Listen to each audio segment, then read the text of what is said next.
सभासदों, माननीय अध्यक्ष जी,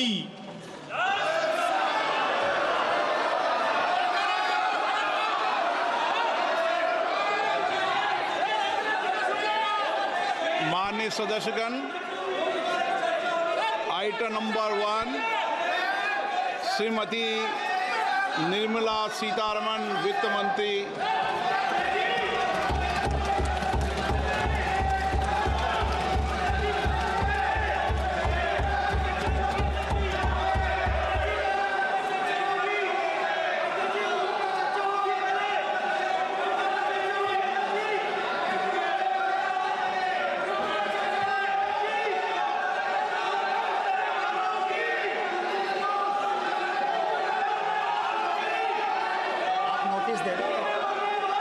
सदस्यगण, बजट के बाद राज्यपाल अभिभाषण में आपको पर्याप्त अवसर दूंगा।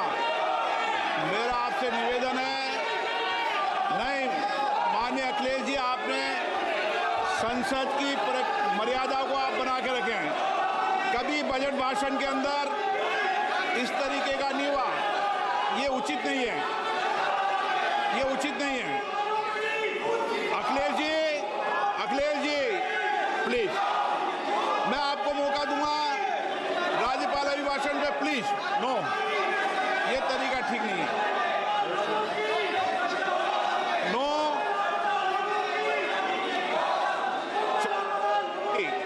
राज्यपाल अभिभाषण पे चर्चा होगी। नो तरीका। Honorable Speaker, I present the budget for 25-26.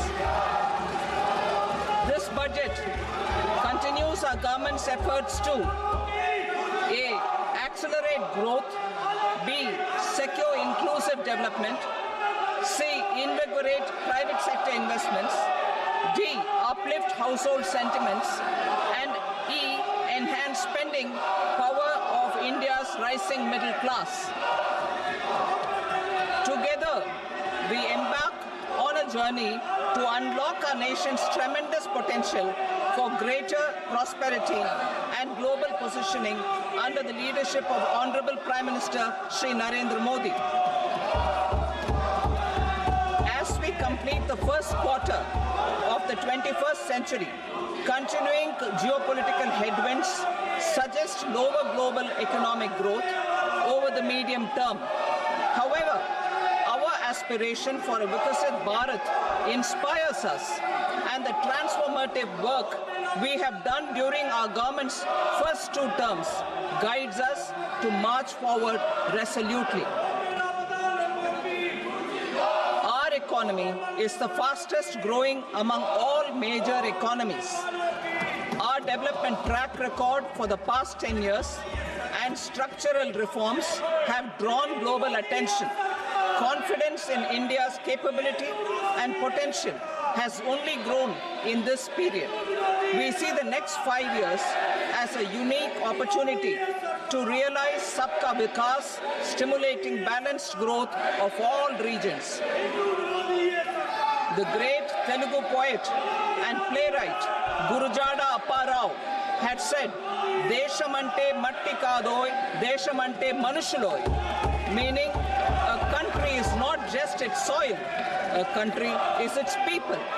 In line with this, for us, Vikasit Bharat encompasses zero poverty, 100% quality good school education, access to high quality, affordable and comprehensive health care, 100% skilled labor with meaningful employment, 70% women in economic activities, and farmers making our country the food basket of the world.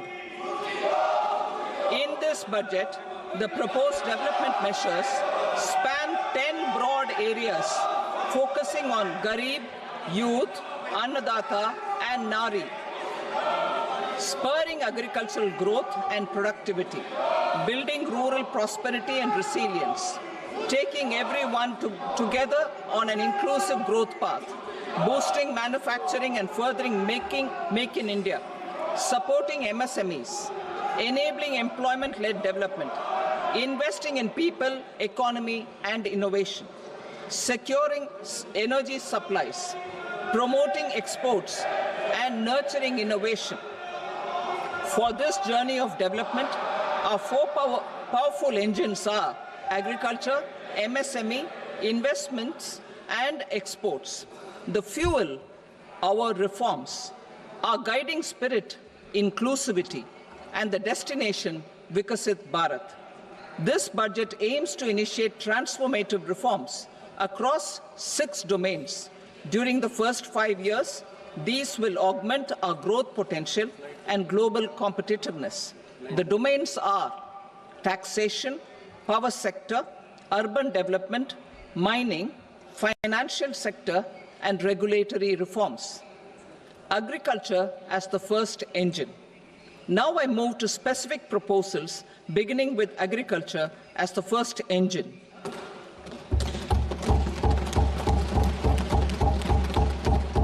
Prime Minister Dhan Dhanya Krishi Yojana, Developing Agri-Districts Program.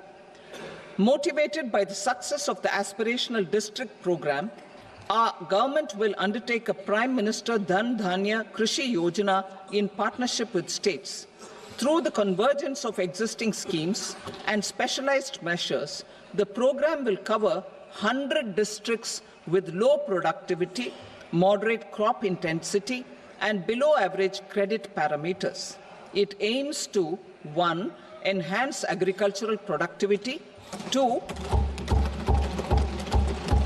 Adopt crop diversification and sustainable agricultural practices, 3. Augment post-harvest storage at the panchayat and block level, 4. Improve irrigation facilities, and 5.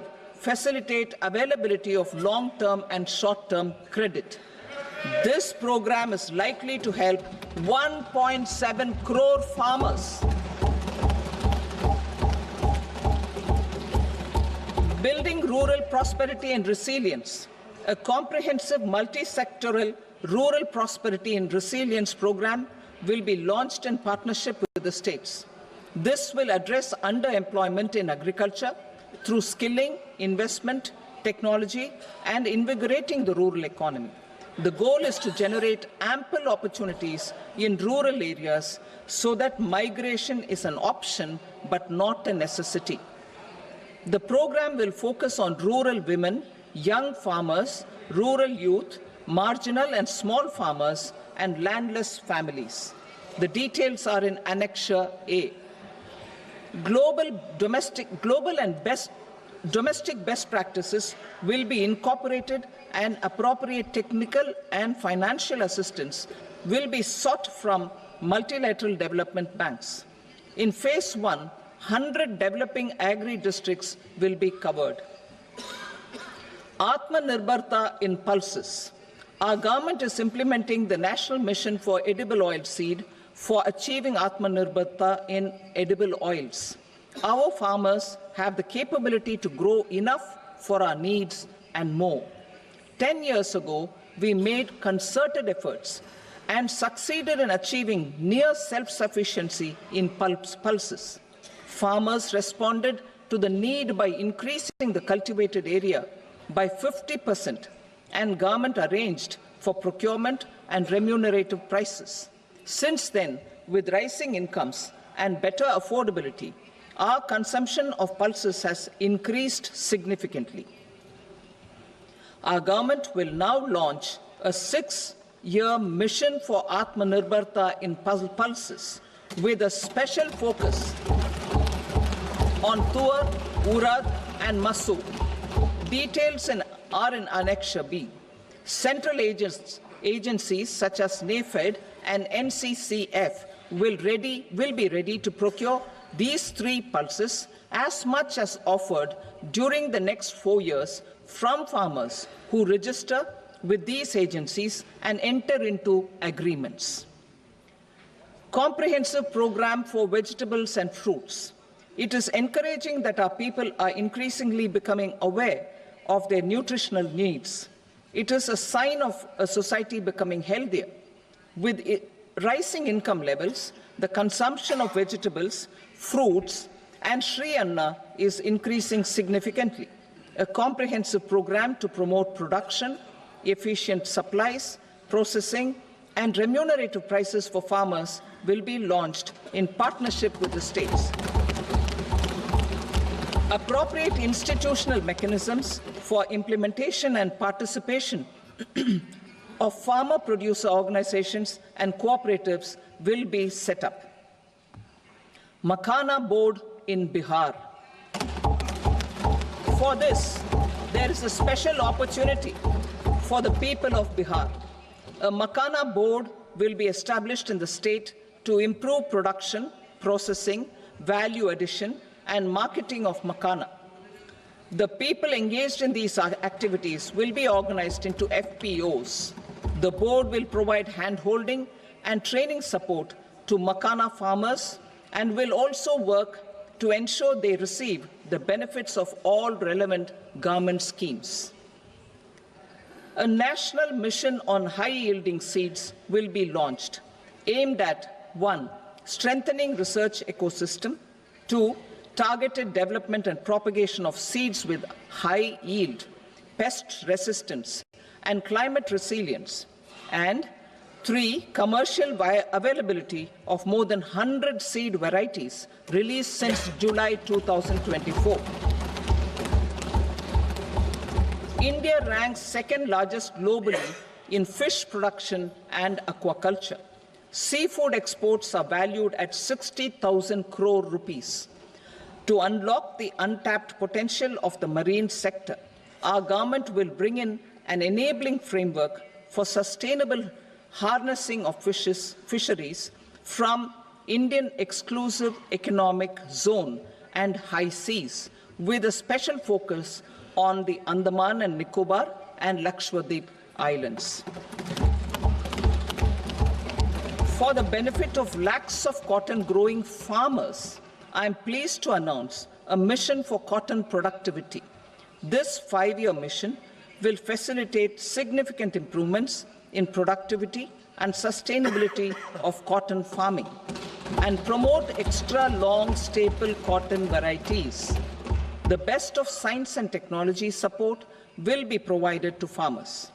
Aligned with our integrated 5F vision for the textile sector, this will help in increasing incomes of the farmers and ensure a steady supply of quality cotton for rejuvenating India's traditional textile sector. Kisan credit cards facilitate short-term loans for 7.7 crore farmers, fishermen, and dairy farmers. The loan limit under modified interest subvention scheme will be enhanced from 3 lakh rupees to 5 lakh rupees for loans taken through the KCC. For Atmanirbharta in urea production, our government had reopened 3 dormant urea plants in the eastern region. To further augment urea supply, a plant with annual capacity of 12.7 lakh metric tons will be set up at Namrup in Assam.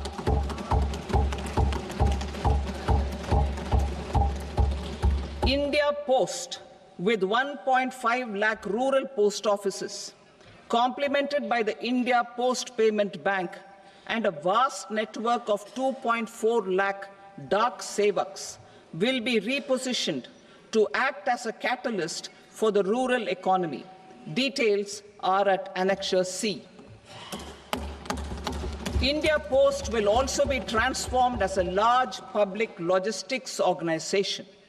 This will meet the rising needs of Vishwakarmas, new entrepreneurs, women, self-help groups, MSMEs, and the large business organizations.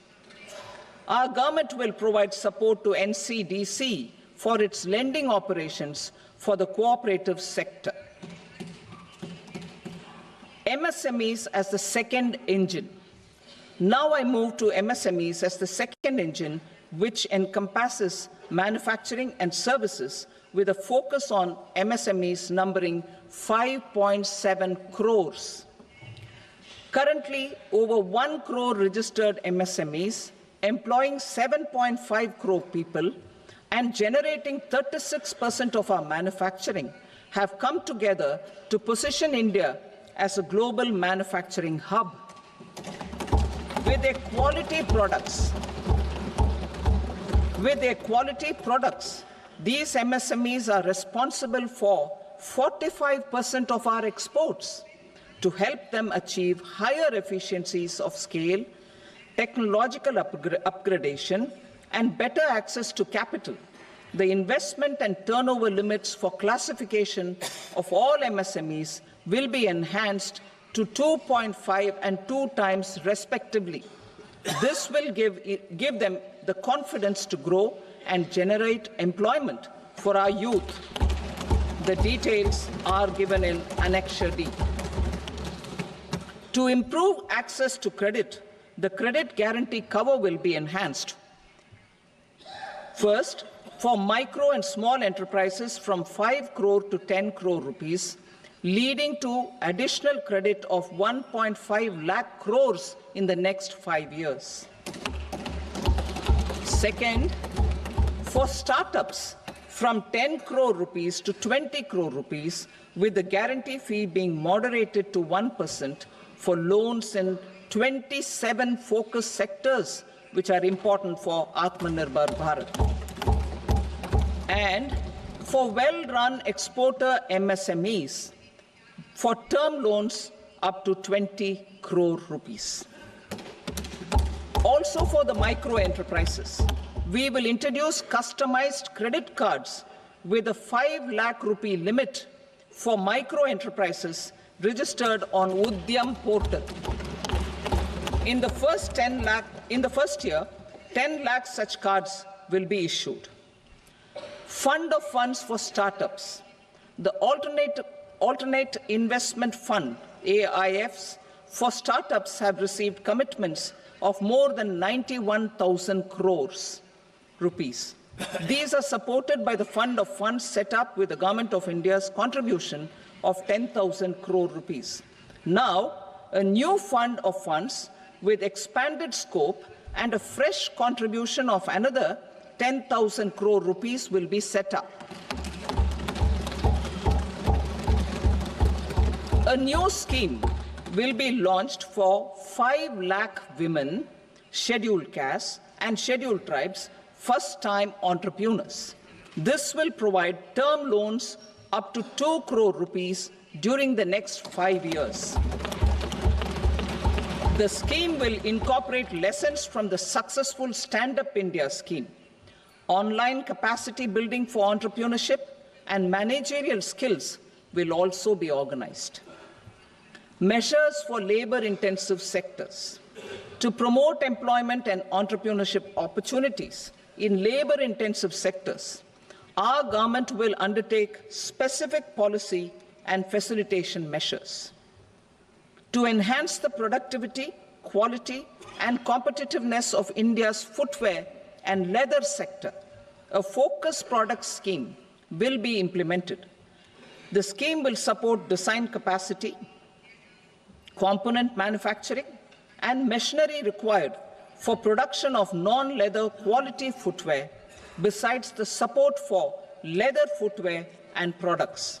The scheme is expected to facilitate employment. Bharat के footwear और leather क्षेत्र की उत्पादकता, गुणवत्ता और प्रतिस्पर्धात्मकता बढ़ने हेतु फोकस उत्पाद स्कीम कार्यान्वित की जाएगी। इस स्कीम में लेदर, फुटवियर और उत्पादों के लिए सहायता के अलावा बिना लेदर वाले गुणवत्तापूर्ण फुटवियर के उत्पादन हेतु आवश्यक डिजाइन क्षमता, घटक विनिर्माण और मशीनों के लिए सहायता दी जाएगी। इस स्कीम से 22 लाख व्यक्तियों को रोजगार मिलने और 4 लाख करोड़ का कारोबार और 1.1 लाख करोड़ से अधिक का निर्यात होने की उम्मीद है। खिलौना क्षेत्र के लिए उपाय। राष्ट्रीय खिलौना कार्य योजना के आधार पर हम भारत को वैश्विक खिलौना केंद्र बनाने के लिए एक योजना कार्यान्वित करेंगे।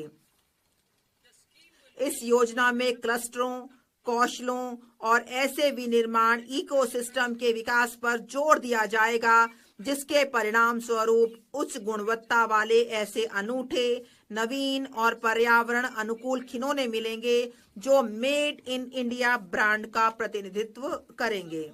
खाद्य प्रसंस्करण के लिए सहायता।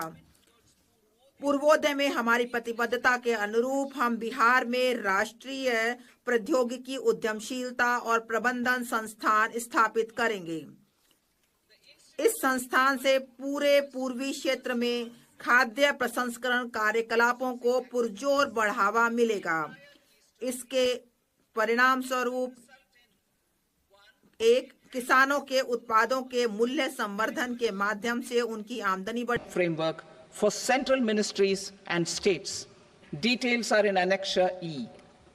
Given our commitment to climate-friendly development, the mission will also support clean tech manufacturing. This will aim to improve domestic value addition and build our ecosystem for solar PV cells, EV batteries, motors and controllers, electrolyzers, wind turbines, very high voltage transmission equipment and grid-scale batteries. Investment as the third engine. Now I move to investment as the third engine, which encompasses investing in people, investing in the economy, and investing in innovation. Investing in people. Saksham Anganwadi and Poshan 2.0. Saksham Anganwadi and Poshan 2.0 program provides nutritional support to more than 8 crore children, 1 crore pregnant women and lactating mothers all over the country, and about 20 lakh adolescent girls in aspirational districts and the Northeast region.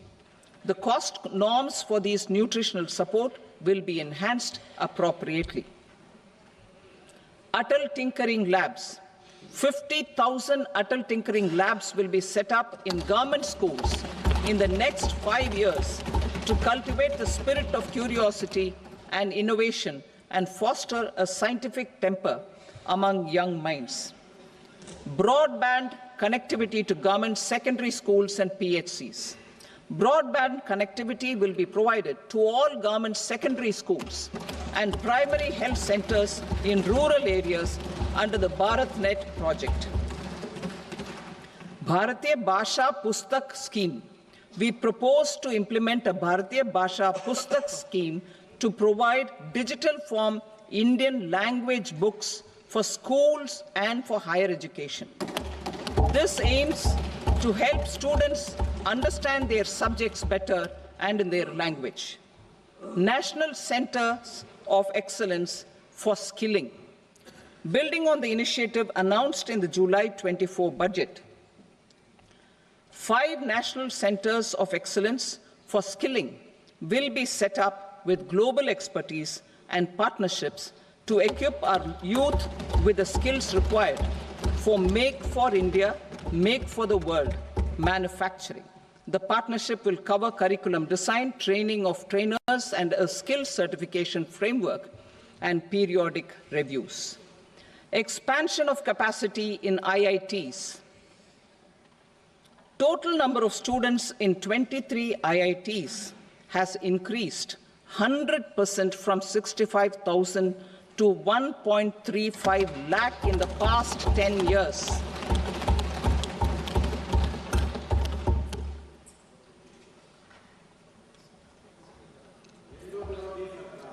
Additional infrastructure will be created in the 5 IITs started after 2014 to facilitate education for 6,500 more students. Hostel and other infrastructure capacity at IIT Patna will also be expanded.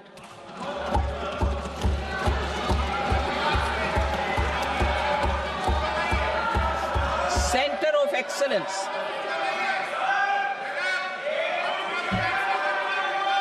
Center of Excellence in AI for Education. I had announced 3 centers of excellence in artificial intelligence for agriculture, health and Sustainable Cities in 2023. Now a Center of Excellence in Artificial Intelligence for Education will be set up with a total outlay of 500 crores. Expansion of medical education. Our government has added almost 1.1 lakh undergraduate and postgraduate medical education seats in 10 years, an increase of 130%. In the next year, 10,000 additional seats will be added in medical colleges and hospitals towards the goal of adding 75,000 seats in the next 5 years. Daycare cancer centers in all district hospitals. Our government will facilitate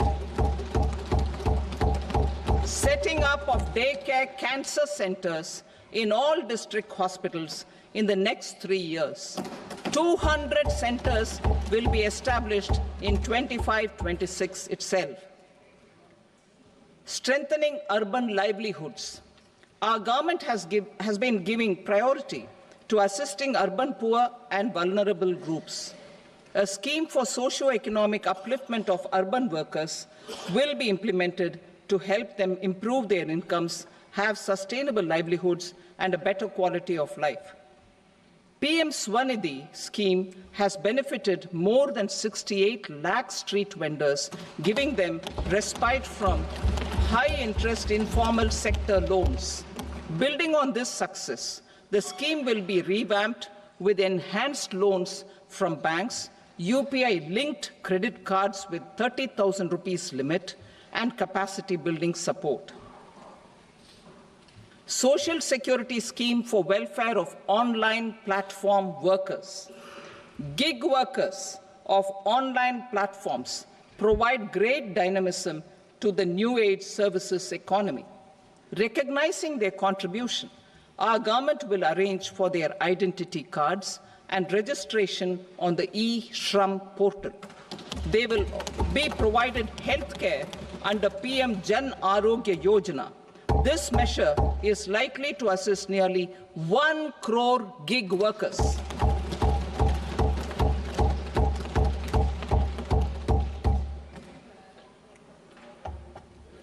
Investing in the economy. Public-private partnership in infrastructure. Each infrastructure-related ministry will come up with a 3-year pipeline of projects that can be implemented in PPP mode. States will also be encouraged to do so and can seek support from the India Infrastructure Project Development Fund, which is a scheme to prepare PPP proposals. Support to states for infrastructure. An outlay of 1.5 lakh crore is proposed for the 50-year interest-free loans to states for capital expenditure and incentives for reforms. Building on the success of the first asset monetization plan announced in 2021, the second plan for 2025 to 30 will be launched to plow back capital of 10 lakh crore in new projects. Regulatory and fiscal measures will be fine-tuned to support the plan. Jal Jeevan Mission. Since 2019, 15 crore households representing 80% of India's rural population have been provided access to portable tap water connections.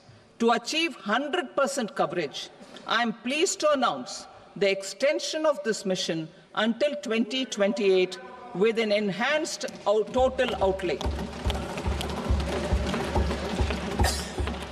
The mission's focus will be on the quality of infrastructure and O&M of rural piped water supply schemes through Jan Bhagidari.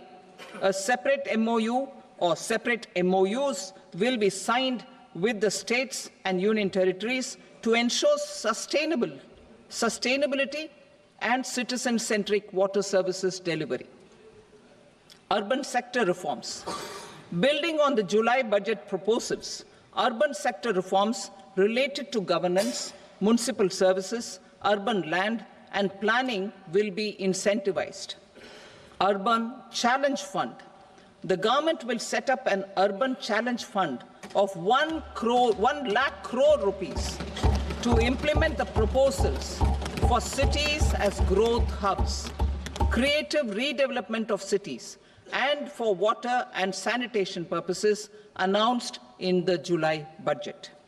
This fund will finance up to 25% of the cost of bankable projects, with a stipulation that at least 50% of the cost is funded from bonds, bank loans, and PPPs. An allocation of 10,000 crore is proposed in 2025-26. Power sector reforms. We will incentivize electricity distribution reforms and augmentation of intra-state transmission capacity by states. This will improve financial health and capacity of electricity companies. Additional borrowing of 0.5% of GSDP will be allowed to states contingent on these reforms. Nuclear energy mission for Vikasit Bharat. Development of at least 100 gigawatt of nuclear energy by 2047 is essential for our energy transition efforts. For an active partnership with the private sector towards this goal, amendments to the Atomic Energy Act and the Civil Liability for Nuclear Damage Act will be taken up. A nuclear energy mission for research and development of small modular reactors with an outlay of 20,000 crore will be set up. At least 5 indigenously developed small modular reactors will be operationalized by 2033. Shipbuilding. The shipbuilding financial assistance policy will be revamped to address cost disadvantages. This will also include credit notes for shipbreaking in Indian yards to promote the circular economy. Large ships above a specified size will be included in the infrastructure harmonized master list. Shipbuilding clusters will be facilitated to increase the range, categories, and capacity of ships. This will include additional infrastructure, facilities, skilling, and technology to develop the entire ecosystem. Maritime Development Fund. For long-term financing for the maritime industry, a Maritime Development Fund with a corpus of 25,000 crore rupees will be set up. This will be for distributed support and promoting competition. This will have up to 49% contribution by the government, and the balance will be mobilized from ports and from private sector. UDAN regional connectivity schemes. UDAN has enabled 1.5 crore middle-class people to meet their aspirations for speedier travel. The scheme has connected 88 airports, and operationalized 619 routes. Inspired by that success, a modified UDAN scheme will be launched to enhance regional connectivity to 120 new destinations and carry 4 crore passengers in the next 10 years. 4 crore additional passengers in the next 10 years. The scheme will also support helipads and smaller airports in hilly, aspirational, and northeast regional districts. Greenfield airports will be facilitated in Bihar to meet the future needs of the state. These will be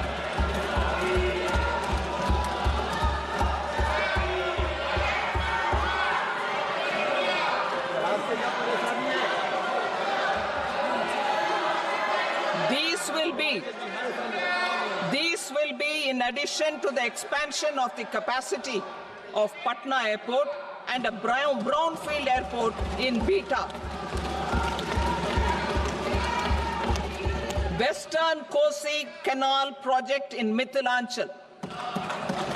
Financial support will be provided for the Western Kosi Canal ERM project, benefiting a large number of farmers, cultivating over 50,000 hectares of land in the Mithilanchal region of Bihar.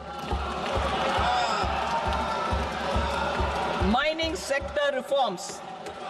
Mining sector reforms, including those for minor minerals, will be encouraged through sharing of best practices and institutions of a state mining index. A policy for recovery of critical minerals from tailings will be brought out. Under the special window for affordable and mid-income housing, SWAMI, 50,000 dwelling units in stressed housing projects have been completed and keys handed over to home buyers.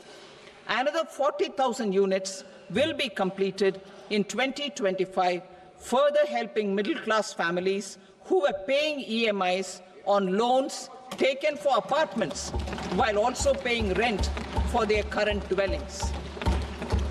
Building on this success, SWAMI Fund 2 will be established as a blended finance facility with contribution from the government, banks and private investors. This fund of 15,000 crore rupees will aim for expeditious completion of another 1 lakh units. PM Gati Shakti data for private sector. For furthering PPPs and assisting the private sector in project planning, access to relevant data and maps from the PM Gati Shakti portal will be provided. Tourism for employment-led growth. Top 50 tourist destination sites in the country will be developed in partnership with states through a challenge mode. Land for building key infrastructure will have to be provided by the states. Hotels in these destinations will be included in the infrastructure harmonized list. The following measures will be taken for facilitating employment-led growth. Organizing intensive skill development programs for our youth, including in institutes of hospitality management. Providing mudra loans for homestays. Improving ease of travel and connectivity to tourist destinations, providing performance-linked incentives to states for effective destination management, including tourist amenities, cleanliness, and marketing efforts, and introducing streamlined e-visa facilities along with visa fee waivers for certain tourist groups. Continuing with the emphasis on places of spiritual and religious significance, in the July budget, there will be a special focus on destinations related to the life and times of Lord Buddha. Medical tourism and heal in India. Medical tourism and heal in India will be promoted in partnership with the private sector, along with capacity building and easier visa norms. Investing in innovation. To implement private sector-driven research, development and innovation initiatives announced in the July budget, I am now allocating 20,000 crore rupees for this purpose. A deep tech fund of funds will also be explored to catalyze the next generation startups as a part of this initiative.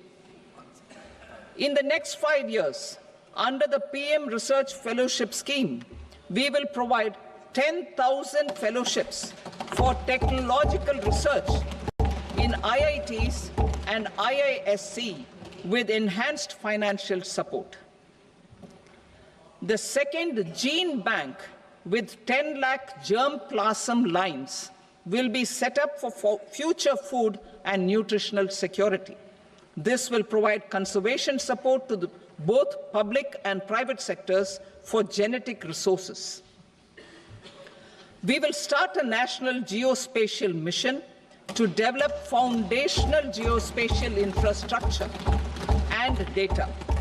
Using PM Gati Shakti, this mission will facilitate modernization of land records, urban planning, and design of infrastructure projects.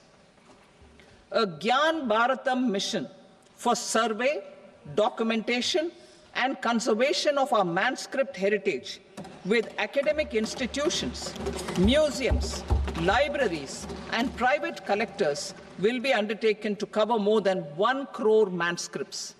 We will set up a national digital repository of Indian knowledge systems for knowledge sharing. Now I move to exports as the fourth engine. We will set up an export promotion mission with sectoral and ministerial targets driven jointly by the Ministries of Commerce, MSME, and Finance. It will facilitate easy access to export credit, cross-border factoring support, support to MSMEs to tackle non-tariff measures in overseas markets. A digital public infrastructure, Bharat Trade Net, for international trade will be set up as a unified platform for trade documentation and financing solutions. This will complement the Unified Logistics Interface platform. The BTN will be aligned with international practices. Support will be provided to develop domestic manufacturing capacities for our economy's integration with global supply chains. Sectors will be identified based on objective criteria. Facilitation groups with participation of senior officers and industry representatives will be formed for select products and supply chains. Through this, there are huge opportunities related to Industry 4.0, which needs high skills and talent. Our youth have both. Our government will support the domestic electronic equipment industry to leverage this opportunity for the benefit of our youth. A national framework will be formulated as guidance to states for promoting global capability centers in emerging Tier 2 cities. This will suggest measures for enhancing availability of talent and infrastructure, building bylaw reforms, and mechanisms for collaboration with industry. Our government will facilitate upgradation of infrastructure and warehousing for air cargo, including high-value perishable horticultural produce. Cargo screening and customs protocol will be streamlined and made user-friendly. Reforms as the fuel. Over the past 10 years, our government has implemented several reforms for convenience of taxpayers, such as faceless assessment, 2, taxpayer charter, 3, faster returns, 4, almost 99% returns being on self-assessment, and 5, Vivad Se Vishwas scheme.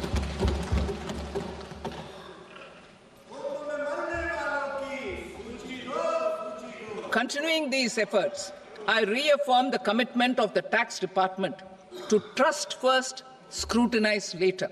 I also propose to introduce the new income tax bill next week.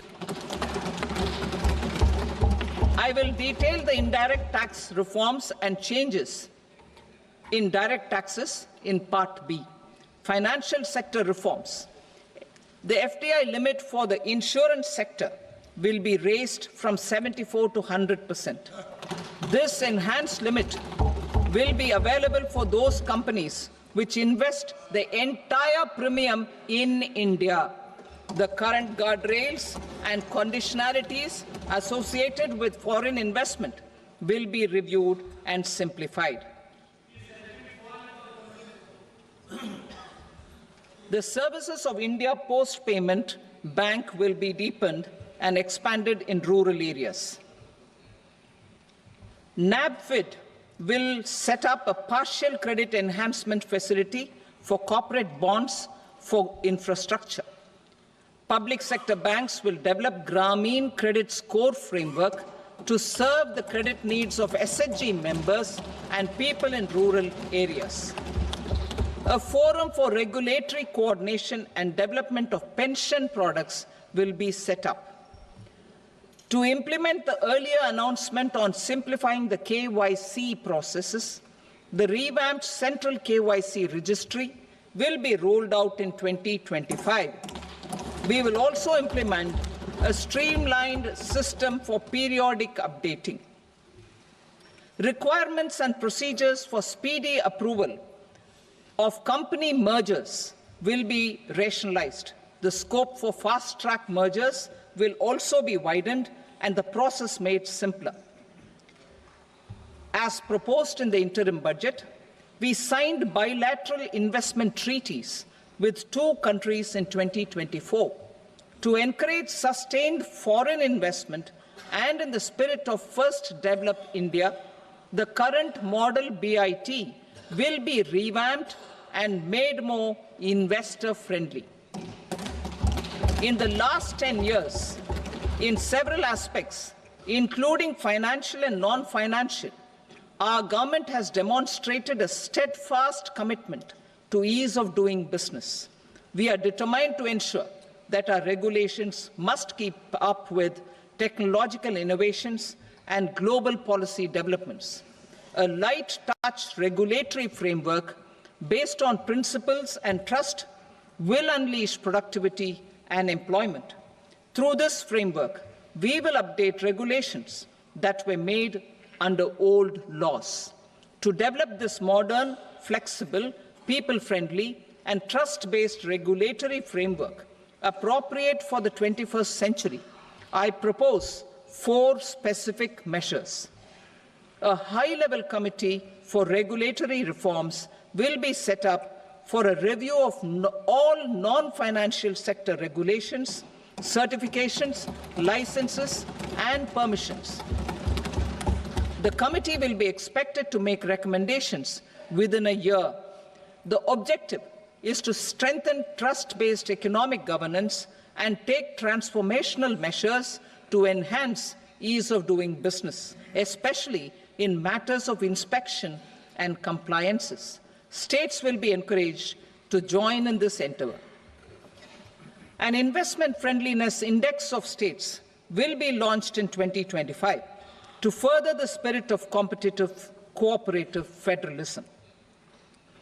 Under the Financial Stability and Development Council, a mechanism will be set up to evaluate impact of the current financial regulations and subsidiary instructions.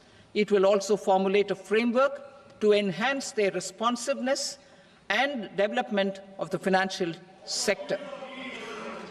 In the Jan Vishwas Act 2023, more than 180 legal provisions were decriminalized. Our government will now bring up the Jan Vishwas Bill 2.0 to decriminalize more than 100 provisions in various laws. I now move to fiscal policy.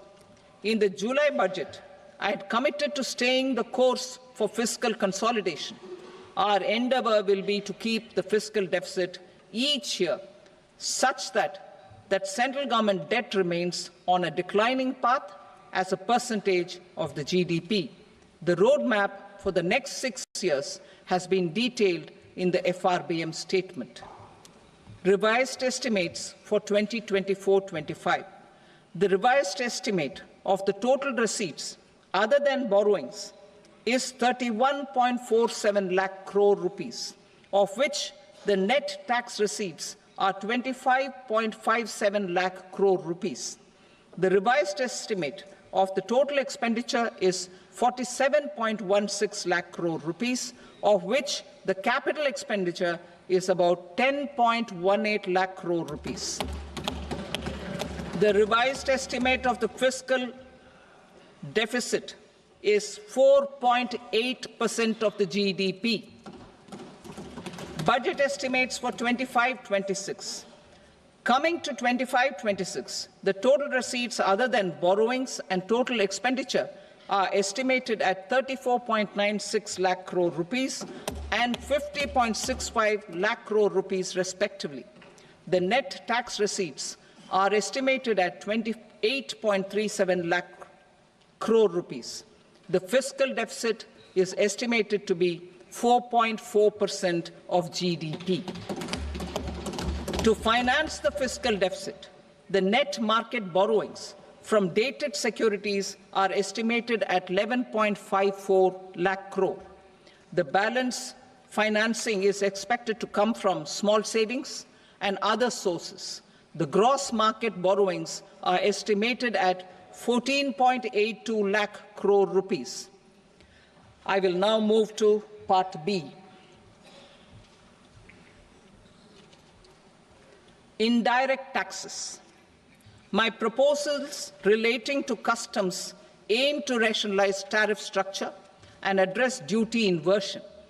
These will also support domestic manufacturing and value addition, promote exports, facilitate trade, and provide relief to common people. Rationalization of customs tariff structure for industrial goods. As a part of comprehensive review of customs rate structure announced in July 2024 budget, I propose to 1. Remove 7 tariff rates.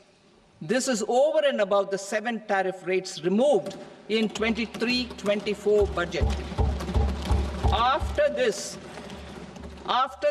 there will be only 8 remaining tariff rates, including 0 rate. 2. Apply appropriate cess to broadly maintain effective duty incidence, except on a few items where such incidence will reduce marginally. 3. Levy not more than 1 cess or surcharge. Therefore, I propose to exempt social welfare surcharge on 82 tariff lines that are subject to a cess.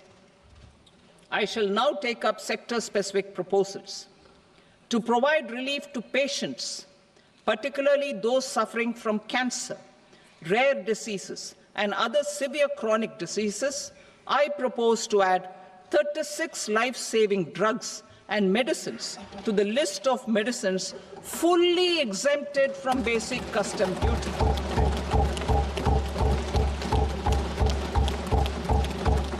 I also propose to add 6 life-saving medicines to the list attracting concessional custom duty of 5%.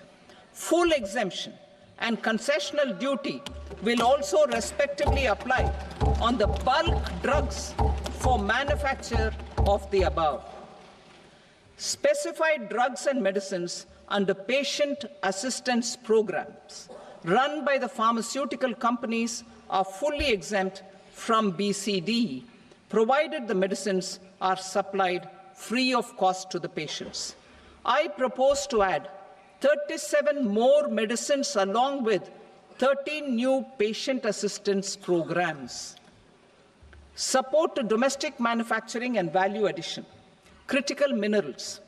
In the July 2024 budget, I had fully exempted BCD on 25 critical minerals that are not domestically available.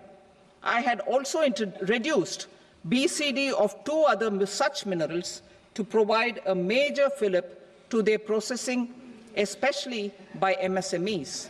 Now, I propose to fully exempt cobalt powder and waste, the scrap of lithium-ion battery, lead, zinc, and 12 more critical minerals.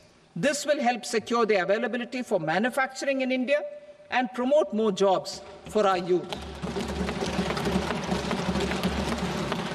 To promote domestic production of technical textile products such as agro-textiles, medical textiles, and geotextiles at competitive prices, I propose to add 2 more types of shuttle-less looms to the list of fully exempted textile machinery.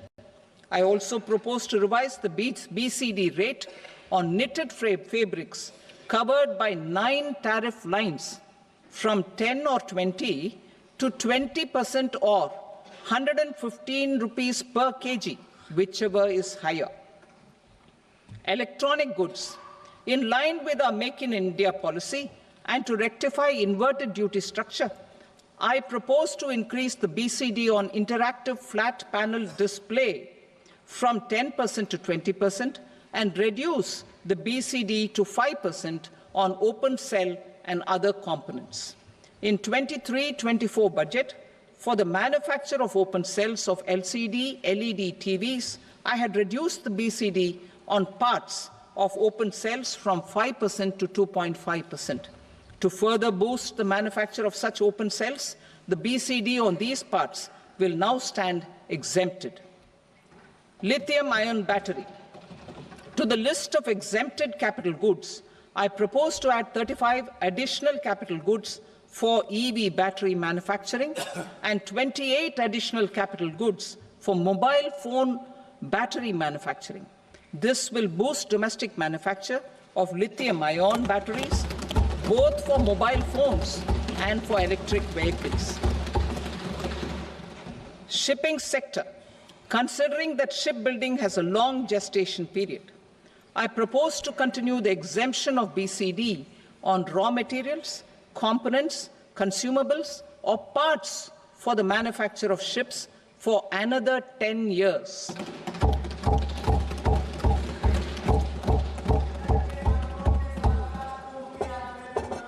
I also propose the same dispensation for shipbreaking to make it more competitive.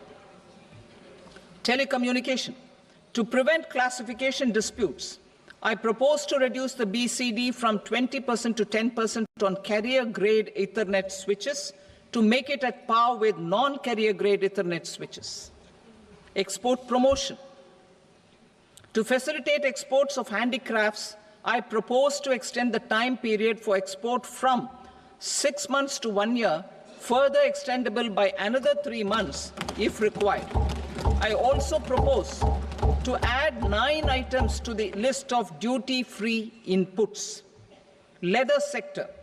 I propose to fully exempt BCD on wet blue leather to facilitate imports for domestic value addition and employment. I also propose to exempt crust leather from 20% export duty to facilitate exports by small tanners. Marine products. To enhance India's competitiveness in the global seafood market, I propose to reduce BCD from 30% to 5% on frozen fish paste, surimi, for manufacture and export of its analog products. I also propose to reduce BCD from 15% to 5% on fish hydrolysates for manufacture of fish and shrimp feed. In July 2024 budget, to promote development of domestic MROs for aircraft and ships, I had extended the time limit for export of foreign origin goods that were imported for repairs from 6 months to 1 year and further extendable by 1 year. I now propose to extend the same dispensation for railway goods. Time limit for provisional assessment. Presently, the Customs Act 1962 does not provide any time limit to finalize provisional assessments, leading to uncertainty and cost to trade. As a measure of promoting ease of doing business, I propose to fix a time limit of 2 years, extendable by a year, for finalizing the provisional assessment. I propose to introduce a new provision that will enable importers or exporters, after clearance of goods, to voluntarily declare material facts and pay duty with interest but without penalty. This will incentivize voluntary compliance. However, this will not apply in cases where department has already initiated audit or investigation proceedings.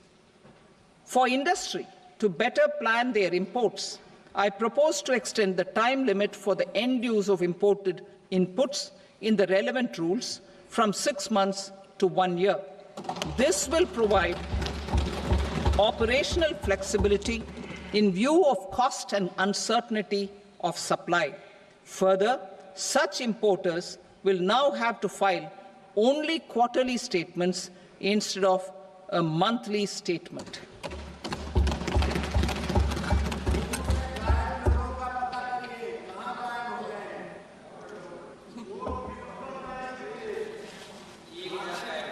I now come to my direct tax proposals. In Part A, I have briefly underlined taxation reforms as one of key reforms to realize our vision of Vikasit Bharat. In respect of criminal law, our government had earlier ushered in Bharatiya Nyaya Sanhita, replacing Bharatiya Danda Sanhita. I am happy to inform this August House and the country that for new income tax bill will carry forward the same spirit of Nyaya in its drafting as well. The new bill will be clear and direct in text, with close to half of the present law in terms of both chapters and words. It will be simple to understand for taxpayers and tax administrators, leading to tax certainty and reduced litigation. Reforms, however, are not a destination. They are means to achieve good governance for our people and economy. Providing good governance primarily involves being responsive. The Tirukural captures this in verse 542, which reads, "Vaanokki vaazhum ulagallam, mannavan kol nokki vaazhum kudi," meaning, just as the living beings live expecting rains, citizens live expecting good governance. Our government is committed to keeping an ear to the ground and a finger on the pulse and responding while balancing our national building efforts.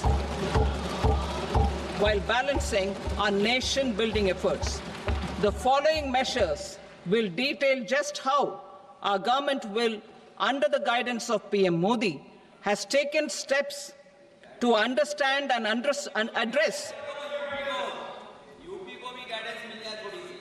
I repeat that sentence, sir. The following measures will detail just how our government, under the guidance of PM Modi, has taken steps to understand and address the needs voiced by our citizens. My tax proposals are guided by this spirit. The objectives of my proposals are as follows. Personal income tax reforms with special focus on middle class. Rationalization of TDS and TCS for easing difficulties. Encouraging voluntary compliance. Reducing compliance burden. Ease of doing business, employment and investment. I will come to my proposal on personal income tax towards the end. TDS and TCS, rationalization for easing difficulties. I propose to rationalize tax deduction at source, TDS, by reducing the number of rates and thresholds above which TDS is deducted. Further, threshold amounts for tax deduction will be increased for better clarity and uniformity. The limit for tax deduction on interest for senior citizens is being doubled from the present 50,000 rupees to 1 lakh rupees. Similarly, the annual limit of 2.40 lakh rupees for TDS on rent is being increased to 6 lakh rupees. This will reduce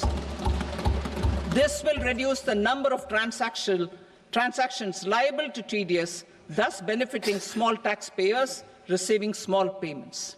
The threshold to collect tax at source, the TCS, on remittances under RBI's liberalized remittance scheme, the LRS, is proposed to be increased from 7 lakh to 10 lakhs.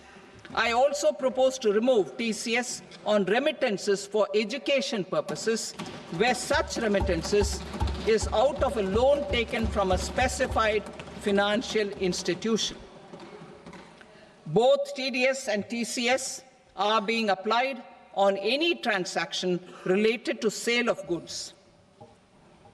To prevent such compliance difficulties, I propose to omit the TCS. I also propose that the provisions of the higher TDS deduction will now apply only in non-PAN cases. In July 2024, the delay for payment of TDS up to the due date of filing statement was decriminalized. I propose to provide the same relaxation to TCS provisions as well. The government under the leadership of Prime Minister Modi believes in Sabka Saath, Sabka Vikas, Sabka Vishwas and Sabka Prayas. In line with this, we brought in updated return facility in 2022 for voluntary compliance by taxpayers who had omitted to report their correct income. Our trust in taxpayers was proved right. Nearly 90 lakh taxpayers voluntarily updated their incomes by paying additional tax. Taking this trust further, I now propose to extend the time limit to file updated returns for any assessment year from the current limit of 2 years to 4 years. I propose to reduce the compliance burden for small charitable trusts and institutions by increasing their period of registration from 5 years to 10 years. It is also proposed that disproportionate consequences do not arise for minor defaults such as incomplete applications filed by charitable entities. Presently, taxpayers can claim the annual value of self-occupied properties as nil only on the fulfillment of certain conditions. Considering the difficulties faced by taxpayers, it is proposed to allow the benefit of 2 such self-occupied properties without any condition.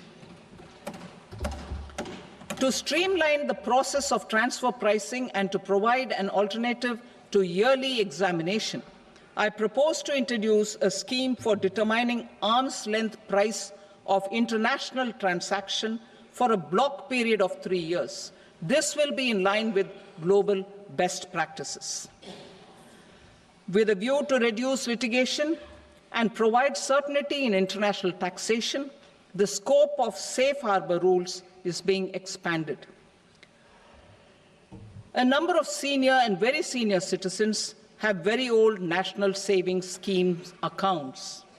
As interest is no longer payable on such accounts, I propose to exempt withdrawals made from NSS by individuals on or after 29th August 2024. I am also proposing to allow similar treatment to NPS Vatsalya accounts as is available to normal NPS accounts subject to overall limits. In my speech in July 2024, I had promised that all processes, including giving effect to appellate orders, shall be digitalized and made paperless over the next 2 years. So I'm happy to announce that digitalization is being made operational now. In July 2024, we brought in the Vivad Se Vishwas scheme to resolve income tax disputes pending in appeal. The scheme has received a great response, with nearly 33,000 taxpayers having availed of the scheme to settle their disputes. I have a few proposals to promote investment and employment. It is proposed to provide a presumptive taxation regime for non-residents who provide services to a resident company that is establishing or operating an electronics manufacturing facility. I further propose to introduce a safe harbor for tax certainty for non-residents who store components for supply to specified electronics manufacturing units. Presently, the tonnage tax scheme is available only to sea-going ships. The benefits of existing tonnage tax scheme are proposed to be extended to inland vessels registered under the Indian Vessels Act 2021 to promote inland water transport in the country. Extension for incorporation of startups. We continue to support the Indian startup ecosystem. I propose to extend the period of incorporation by 5 years to allow the benefit available to startups which are incorporated before 1/4/2030. In order to attract and promote additional activities in the IFSC, I am inter alia proposing specific benefits to ship leasing units, insurance offices, and treasury centers of global companies which are set up in IFSC.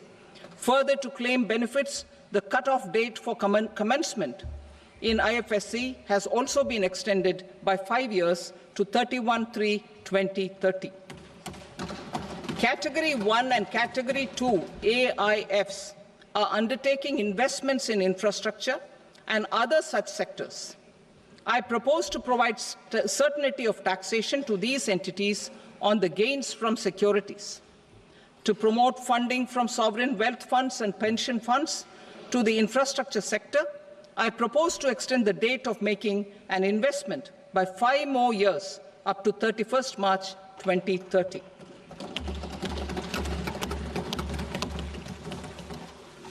Personal income tax reforms with special focus on middle class. Democracy, demography, and demand are the key support pillars in our journey towards Vikasit Bharat. The middle class provides strength for India's growth. This government, under the leadership of Prime Minister Modi, has always believed in the admirable energy and ability of the middle class in nation building. In recognition of their contribution,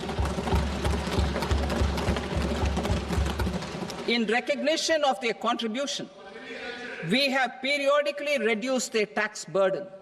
Right after 2014, the nil tax slab was raised to 2.5 lakhs of rupees, which was further raised to 5 lakh rupees in 2019 and to 7 lakh rupees in 2023. This is reflective of our government's trust on the middle-class taxpayers. I am now happy to announce that there will be no income tax payable up to income of 12 lakh rupees.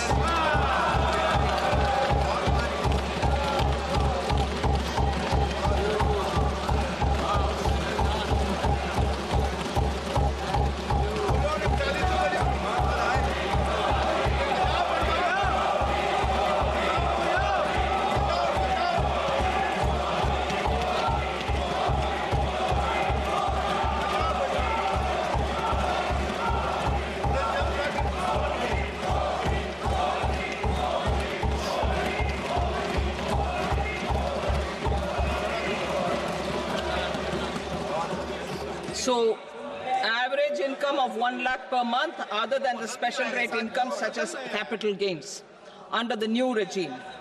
This limit will be 12.75 lakh for salaried taxpayers due to the standard deduction of 75,000. Slabs and rates are being changed across the board to benefit all taxpayers. The new structure will substantially reduce the taxes of the middle class and leave more money in their hands, boosting household consumption, savings, and investment. In the new tax regime, I propose to revise tax rate structures as follows: 0 to 4 lakh rupees nil, 4.8 lakh rupees to 4 to 8 lakh rupees 5%, 8 to 12 lakh rupees 10%, 12 to 16 lakh rupees 15%, 16 to 20 lakh rupees 20%, 20 to 24 lakh rupees 25%, and above 24 lakh rupees 30%. To taxpayers up to 12 lakh of normal income, other than special rate income such as capital gains. I read that again. To taxpayers up to 12 lakh of income, other than special rate income such as capital gains, tax rebate is being provided in addition to the benefit due to slab rate reduction in such a manner that there is no tax payable by them. the total tax benefit of slab rate changes and rebate at different income levels can be illustrated with a few examples. A taxpayer in the new regime with an income of 12 lakh rupees will get a benefit of 80,000 rupees in tax, which is 100% of tax payable as per the existing rates. A person having income of 18 lakh rupees will get a benefit of 70,000 rupees in tax, that is 30% of tax payable as per existing rates. A person with an income of 25 lakh gets a benefit of 1,10,000 rupees, that is 25% of his tax payable as per existing rates. Details of my tax proposals are given in the annexure. As a result of these proposals, Honourable Speaker, sir, revenue of about 1 lakh crore in direct taxes and 2,600 crores in indirect taxes will be foregone. Mr. Speaker, sir, with this, I commend the budget to this august House.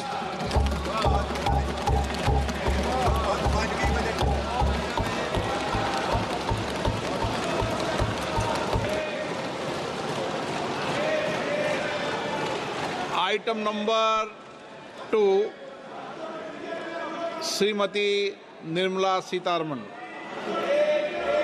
Sir, with your permission, I rise to lay on the table the following statements under Section 3(1) of the Fiscal Responsibility and Budget Management Act 2003. Medium-term fiscal policy cum fiscal policy strategy statement and macroeconomic framework statement. Item number 3, Srimati Nirmala Sitharaman. Sir, with your permission, I rise to move for leave to introduce the Finance Bill 2025. प्रश्न ये है कि विधेयक को पुनर्स्थापित करने की अनुमति प्रदान की जाए। जो सदस्य इसके पक्ष में हाँ गए, जो सदस्य विरोध में ना गए, मेरे विचार में निर्णय हाँ वालों के पक्ष में हुआ, हाँ वालों के पक्ष में अनुमति प्रदान की जाती है। माननीय मंत्री जी, अब विधेयक को पुनर्स्थापित करें। Sir, I introduce the bill. Thank you.